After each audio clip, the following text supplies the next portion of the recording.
What would you say are some common mistakes that you see in couples that come to you for counseling? A lot of people don't have receptive skills. All they talk about is their heart.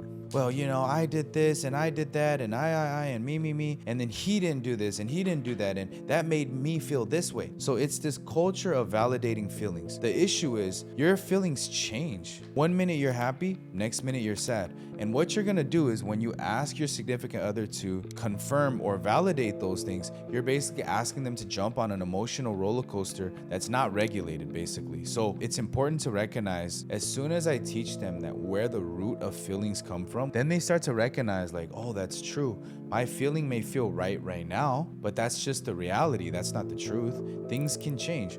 I thought, for example, being a gang member would make me money, and it did. But the truth was, it made me a scumbag. It put me in prison. It should have been this grand scheme of happiness and my retirement plan, essentially. But it was like my expiration date, basically. I was literally fast tracking to my destruction and death. I say all of that to say, people who sit there and they think that my thoughts are valid, and then they tell other people to validate them. This is what I'm seeing in our individualistic culture with all relationships and even people who are dating and even single people. So there's no commitment. Everybody's YouTube university. Everybody's I'm right, you're wrong, I know everything, you don't know anything. And it's all feelings based. And what feelings does is it leads you on a roller coaster. And God is not an author of confusion. So that's why the narrative and the mantra of the world is follow your feelings.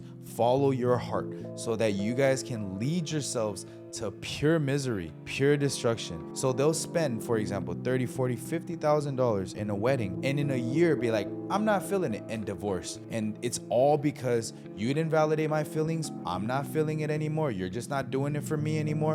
And I see that with every single couple across the board. Every single couple I deal with.